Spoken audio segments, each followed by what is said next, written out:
قل هذه سبيلي أدعو إلى الله على بصيرة أنا ومن اتبعني وسبحان الله وما أنا من المشركين.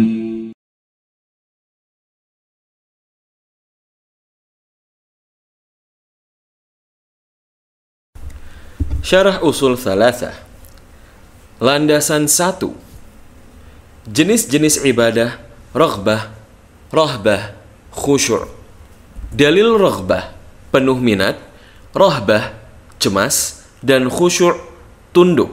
Firman Allah Ta'ala, sesungguhnya mereka adalah orang-orang yang selalu bersegera dalam mengerjakan perbuatan-perbuatan yang baik, dan mereka berdoa kepada kami dengan harap kepada rahmat kami, dan cemas akan siksa kami, dan mereka adalah orang-orang yang khusyuk kepada kami. Quran Surat Al-Anbiya ayat 90. Syarah dari Syekh Muhammad bin Shalih Al-Utsaimin. Definisi raghbah. Raghbah adalah keinginan memperoleh sesuatu yang disukai. Definisi rahbah. Rahbah adalah ketakutan yang membuahkan tindakan menghindar dari yang ditakuti. Jadi, rahbah adalah rasa takut yang diiringi dengan tindakan. Definisi khusyuk. Khusyuk adalah rasa tunduk dan rendah diri di hadapan keagungan Allah, sehingga dengannya seseorang pasrah kepada ketetapannya yang bersifat kauni, yaitu takdirnya, maupun syar'i, yaitu syariatnya. Penjelasan dalil raghbah, rahbah, khusyuk, Surat Al-Anbiya ayat 90. Dalam ayat ini, Allah Ta'ala menjelaskan sifat hamba-hamba pilihannya, di mana mereka senantiasa berdoa kepadanya dengan diliputi perasaan ingin, takut, serta khusyuk. Doa di sini meliputi doa ibadah dan doa masalah. Mereka berdoa kepada Allah dengan perasaan ingin memperoleh pahala di sisinya, serta takut kepada hukumannya dan akibat-akibat dosa mereka. Semua orang yang beriman seyogianya berjalan menuju Allah dengan disertai perasaan antara harapan dan kekhawatiran. Aspek harapan sebaiknya ditonjolkan ketika melaksanakan ketaatan agar lebih giat dan diharapkan diterima. Adapun aspek kekhawatiran sebaiknya ditonjolkan ketika seseorang hendak melakukan maksiat agar ia menghindar darinya dan selamat dari hukumannya. Sebagian ulama mengatakan bahwa aspek harapan hendaklah ditonjolkan saat seseorang dalam kondisi sakit, sedangkan aspek kekhawatiran hendaklah ditonjolkan saat ia dalam keadaan sehat. Sebab jiwa orang yang sakit itu lemah. Bisa jadi ajalnya telah dekat, sehingga diharapkan ia meninggal dunia dalam keadaan berprasangka baik kepada Allah Azza wa Jalla.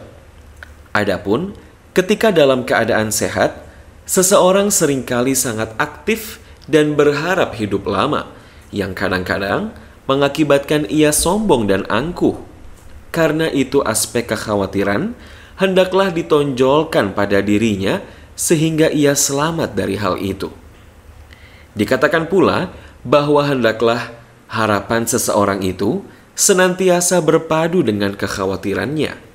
Yang demikian itu agar harapannya tidak mengakibatkan ia merasa aman dari makar Allah dan kekhawatirannya tidak mengakibatkannya berputus asa dari rahmat Allah.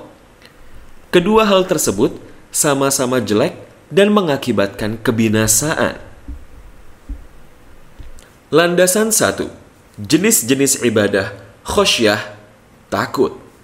Dalil khosyah, takut, firman Allah Ta'ala, maka janganlah kamu takut kepada mereka dan takutlah kepadaku. Quran Surat Al-Baqarah ayat 150.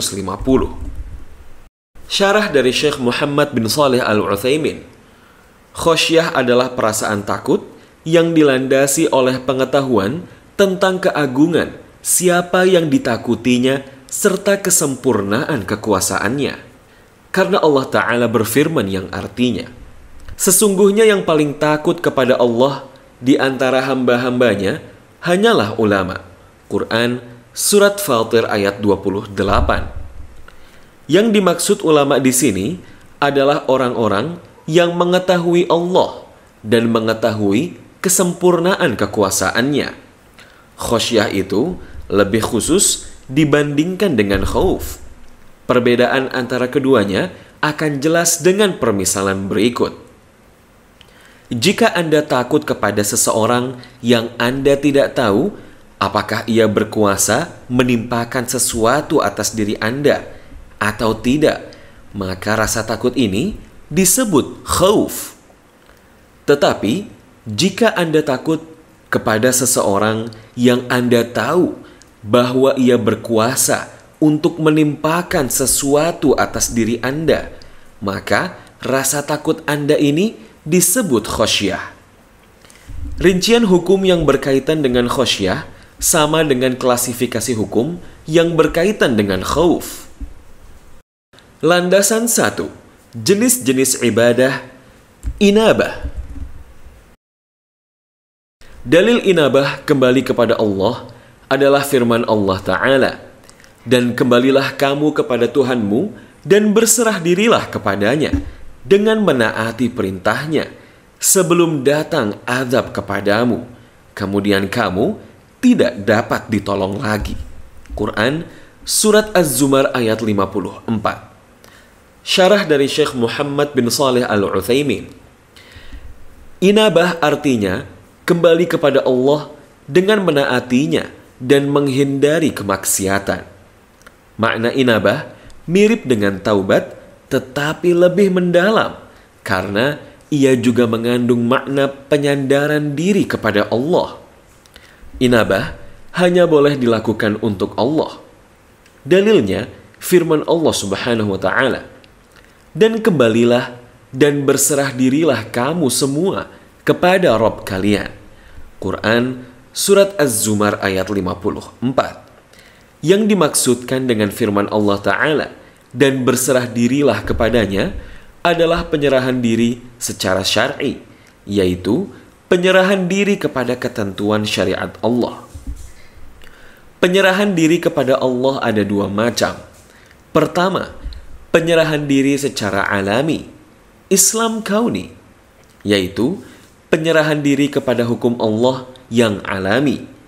Ini berlaku untuk siapa saja yang ada di langit dan di bumi, mukmin maupun kafir, orang yang berbakti maupun durhaka.